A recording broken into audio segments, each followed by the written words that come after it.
Boa noite. Hoje é uma terça-feira para relaxar com o instrumental aqui do Marcos Pedro, nosso amigo Marquinhos. Boa noite, Marquinhos, tudo bem?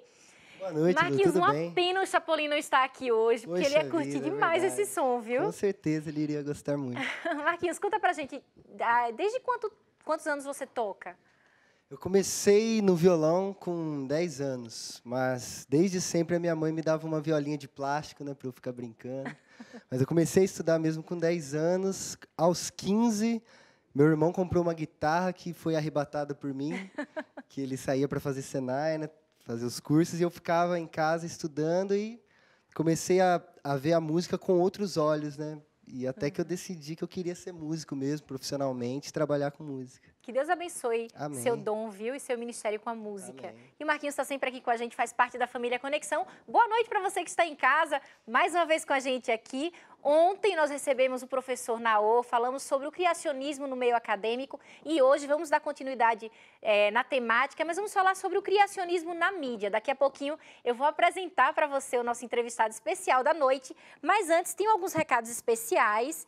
E olha só, eu soube hoje, descobri hoje, que quem escreveu também esse conteúdo é o nosso convidado, que daqui a pouquinho eu vou apresentar para vocês. Se você quer receber o Resgate da Verdade, é só você acessar o nosso blog novotempo.com/conexão. Preenche o formulário, envia, você vai receber esse presente da TV Novo Tempo e do programa Conexão na sua casa. E se você quiser ter acesso agora a esse conteúdo, é só você baixar no seu celular, baixa o aplicativo Estudos Bíblicos Novo Tempo, está aparecendo na sua tela, baixa e você vai ter acesso na íntegra aqui desse conteúdo. Mas calma, deixa eu dar um intervalo do Conexão, daqui a pouquinho você baixa. Lembrando que você pode participar e interagir sobre o nosso tema hoje nas nossas redes sociais, no nosso Facebook, está aparecendo na sua tela. Tem também o nosso Twitter, que é igualzinho ao nosso Instagram, @PGConexão. Recados dados, então, vou apresentar o nosso convidado da noite. Ele que é escritor, jornalista, mestre em teologia, editor também da Casa Publicadora Brasileira. Michelson Borges com a gente hoje aqui. Tudo bem, Michelson? Tudo bem, Luciana? É um prazer estar aqui com você e me dirigir aqui aos seus telespectadores. Prazer é todo nosso. E eu soube também que agora você é o editor da revista Vida e Saúde, não é isso? Janeiro estreia, né? A edição Sim. em que eu estou trabalhando com a minha equipe ali na Casa Publicadora. Tem sido um prazer realmente trabalhar com essa publicação. E pode falar qual que é a matéria de capa da revista para quem está em casa? Qual que vai ser a novidade? Podemos. Vai ser um spoilerzinho aqui, né? Mas o tema vai ser mitos e verdades sobre a questão da longevidade. Tema interessante, né? A gente tem que voltar aqui para tratar esse tema no Conexão também, viu, Michelson? Será um prazer. Agora, Michelson, conta pra gente como que você se identificou com o tema criacionismo. Você sempre, eu vejo, você já escreveu vários livros, né? 3 livros, eu vou mostrar para quem está em casa aqui. Tem o Porquê Creio, Michelson, tem o Resgate da Verdade também, coloquei aqui, ó, para você que recebe, que solicita aqui o estudo bíblico, né? E tem também A História da Verdade. A História da Vida. Da Vida, desculpa. E A Descoberta, certo? Como que foi, Michelson? Você sempre se familiarizou com esse tema? Em que momento você se interessou pelo criacionismo? Na verdade, eu não fui criacionista desde sempre, né? Eu era evolucionista. Eu cresci num lar cristão, embora de formação evolucionista, porque desde a infância, sempre os livros que eu lia em casa, ou que eu, antes de ler ainda, de ser alfabetizado, já folheava porque eu gostava de dinossauros, de coisas assim mais científicas, né?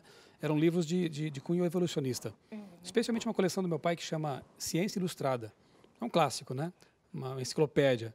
E eu vivia folheando aquelas enciclopédias, aqueles livros, e esse conceito do evolucionismo, especialmente aquela figura clássica do hominídeo que vai crescendo até ser um ser humano, né? Isso ficou bem gravado em minha memória. E fui crescendo com essa ideia. Eu sempre estudei em escolas públicas, então não confessionais, e ali aprendi desde a infância que a vida teria surgido no mar primordial, onde ali elementos inorgânicos foram se organizando e tal. Claro, não com essa linguagem, porque eu era criança e o ensino se adapta ali às faixas etárias, mas quando eu cheguei no ensino médio, eu cursei química, né, no ensino médio, ali então essa história, esse conto que me passaram desde a infância, ele assumiu roupagem mais científica, né? Então, estudando química orgânica, química inorgânica, essa questão foi reforçada em minha mente. Mas no ensino médio também eu tive um choque quando conheci um criacionista.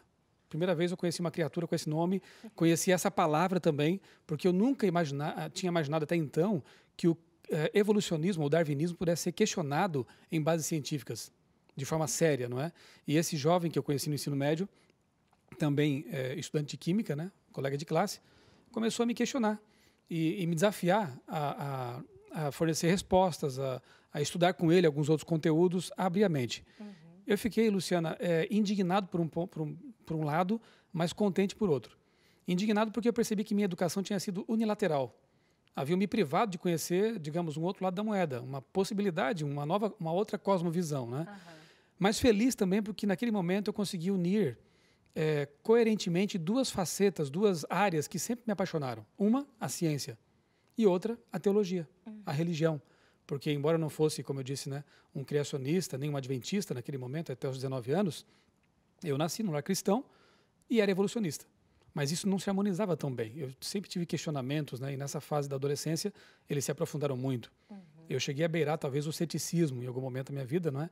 Mas eu creio que Deus, o Criador, me encontrou nessa fase, nesse limite e me trouxe para um conhecimento que me surpreendeu. Para mim foi o resgate da verdade. Agora, você inclusive escreveu um livro, né? Mostra para quem está em casa, Michelson, Okay. o livro. Olha, você com tinha 17 exclusividade anos. isso aqui, porque eu nunca tinha mostrado em público, né? Exceto fotos, mas o livro mesmo, eu tinha 15 anos. Eu pedi ao meu pai de presente de Natal uma máquina de escrever, talvez alguns telespectadores mais jovens nem saibam bem o que é isso, a não ser nos museus, né? Aquele dispositivo moderno que você digita e já vai imprimindo ao mesmo tempo, né? Algo super moderno. Mas, enfim, eu passei minhas férias de verão datilografando, né, esse material aqui. Por que eu gosto de mostrar ou mencioná-lo? Porque, na verdade, é um documento, né? O livro aqui, graças a Deus, nunca foi publicado, porque eu fico feliz que não, porque é muito ruim, na verdade. Mas, enfim, ele é o próximo passo da evolução humana, esse personagem, né? E todo o enredo, embora seja uma ficção científica, é construído com base na ideia do darwinismo, do evolucionismo. Então fica assim um documento, né? Realmente provando que a minha cosmovisão então era de fato evolucionista. Agora vamos mostrar para quem está em casa as palavras datilografadas também? Ó. Ok. Você lembra quanto tempo você levou para datilografar, Michelson? Olha, eu não tinha feito ainda curso de datilografia, outra coisa antiga, né? Então foi assim meio no catamilho mesmo, né? Eu levei acho que uns bons 2 ou 3 meses para datilografar tudo, para escrever, né? todo esse material. Quando errava, ia lá e apagava, né? Corretor líquido, né? Eu acho que nem tinha líquido ainda, era uma fitinha assim que você datilografava em cima, você digitava em cima e ela cobria a letra, né? Certo. Agora, Michelson, qual foi a primeira aparição na mídia sobre o criacionismo e o evolucionismo? Depois que eu me tornei criacionista e me formei em jornalismo, né, lá em Florianópolis, Santa Catarina, eu passei a acompanhar com muito interesse essa discussão por um interesse pessoal mesmo, né? Antes eu não havia me despertado para essa questão, para essa controvérsia que existe, né? E muitas vezes é mascarada ou tratada muito intramuros, assim, né? Mas é uma questão assim muito sensível, uma discussão muito forte que vem ganhando corpo nos últimos anos. Eu já pesquiso isso há uns 20 anos, né? Eu creio que, rastreando aí no passado, a primeira aparição desse tema, assim, como controvérsia, foi na Folha de São Paulo, em 1998. Foi um caderno da Ilustrada, né, dominical ali, mostrando, hoje não se faz mais isso, mas naquele tempo até que foi honesta a cobertura, mostrando que havia discordâncias entre eles mesmos, os evolucionistas. Eu me lembro muito bem que os dois expoentes, na época, que foram, assim, contrapostos, né, foram Richard Dawkins, hoje é um dos maiores defensores, né, do evolucionismo. Ele é um biólogo, zoólogo.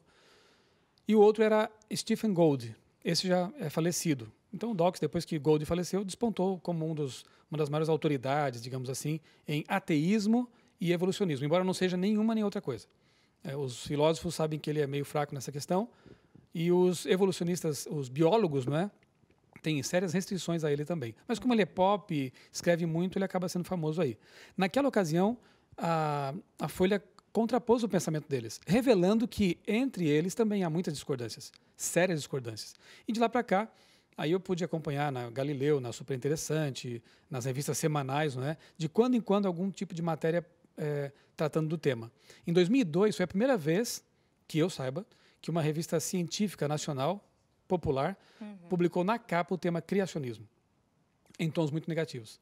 Ali chamam a gente de especialistas autoproclamados, fundamentalistas. Isso vem mais recente, essa expressão.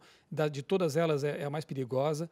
Usaram termos como ignorantes, treva, esse pensamento é treva, enfim, sempre em tons negativos. E, mais recentemente, o termo fundamentalista, que eu até creio ser meio perigoso. Né? Uhum. Agora, você é jornalista, né? Qual a sua leitura em relação à mídia com a temática criacionismo? Lamentavelmente, preconceituosa, pelo menos da maior parte dos setores da mídia, né? E, assim, muito enviesada, né? Você vê que quando... Eles tentam polarizar a questão como sendo ciência versus religião. Uhum. E não é bem assim, né? Se a gente pensar bem, tanto o criacionismo quanto o evolucionismo são modelos, são teorias que agregam filosofia e ciência. Evolucionistas usam a ciência? Claro que sim. Usam o método científico para fazer investigações, pesquisas, né, em laboratório, em campo, enfim. Mas há um componente que nem sempre é esclarecido, que é o naturalismo filosófico. Ou seja, aquela ideia de que tudo poderia por si só não só surgir, quanto se tornar mais complexo. Indo até contra uma das leis da física, a termodinâmica, né? Que prega que, na verdade, as coisas se tornam mais caóticas e não mais complexas. Né? Enfim, foi só uma derivação aqui. Mas há um componente filosófico e um científico. Criacionistas, a mesma coisa.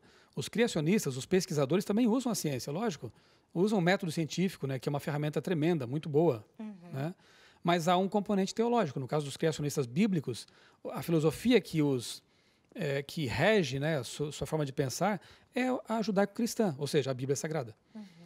Só que quando a mídia apresenta o tema, eles não vão nesse nível assim para explicar às pessoas que existe um tanto de filosofia numa camada e um tanto de ciência na outra.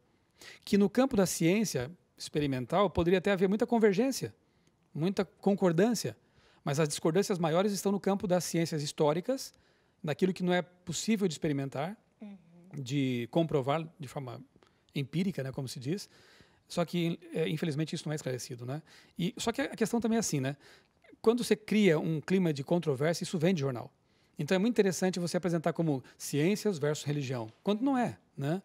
Eu gosto de mencionar sempre como exemplo de conciliação dessas duas áreas o famoso físico, matemático e também teólogo, que muitos talvez não saibam. Não sabia. Isaac Newton. Eu tenho aqui o livro dele, um dos livros dele, né? As Profecias do Apocalipse e o livro de Daniel. Esse livro é fantástico, né? Porque a gente percebe que Newton, a mesma dedicação que ele teve para com a ciência, a aplicação séria que ele teve para com a ciência, ele faz também com respeito ao estudo das profecias da Bíblia, não é? Nesse livro aqui, ele fala sobre o juízo investigativo, ele queria calcular a data da volta de Jesus. Era um dos temas que mais o apaixonavam, né? Ele fala que a Bíblia é um livro confiável e as profecias, especialmente Daniel, são muito precisas, não é? Escrito em 1723, esse livro aqui, né? Então, veja, um dos maiores cientistas de todos os tempos, se não o maior, né? Conseguia harmonizar perfeitamente bem a teologia bíblica com a ciência experimental. Não via contradição entre essas duas áreas. Muito bom. Temos também aqui outro livro, né, Michelson, que você trouxe aqui, Deus Existe. Queria que você falasse um pouquinho também, foi a história de um ex-ateu, né? Exatamente. Para alguns que acham que é impossível, né, um ateu convicto de uma formação assim sólida, acadêmica, fazer o caminho da fé, esse livro é uma prova de que isso não é verdade. Né? Veja, o Anthony Flew não só era um ateu, como é tido como o maior filósofo ateu do século XX. Ele escreveu muitos tratados sobre a teologia, né, sobre ateísmo, né? E no fim da vida, ele reconsidera seus posicionamentos, sua postura, e teve a coragem de vir a público e escrever um livro intitulado Um Ateu Garante, Deus Existe. Sim. O que o convenceu, basicamente, não foi a Bíblia, porque ele não aceitava a Bíblia inicialmente, né? Foram os argumentos cosmológico e teleológico. Ou seja, a ideia de que o universo ele revela um planejamento, um design, uma intenção, portanto, tem que ter um planejador. E o argumento teleológico de que tudo que tem um projeto tem que ter um projetista. O universo revela um projeto, a vida, especialmente, revela um projeto. Então, ela tem que ter tido um projetista. Esses argumentos fizeram com que Flew reconsiderasse sua posição. Tem um outro cientista também, Luciano, aqui, eu não trouxe o livro aqui dele, mas é o Francis Collins. Ele era ateu também e ele é nada mais, nada menos que o coordenador, diretor do projeto Genoma, que em 10 anos mapeou o genoma humano. Collins, ele chega a um ponto na vida dele, na carreira dele, que ele admite, olha, eu não consigo mais não crer. Porque estudando o DNA, essa complexidade toda, essa informação complexa, específica não é? Zipada aqui no DNA, encriptada aqui, ela revela realmente uma tremenda fonte de informações. E esse é Deus. E ele escreve então um livro chamado A Linguagem de Deus. Para ele, o DNA, as digitais de Deus estão impressas no DNA humano.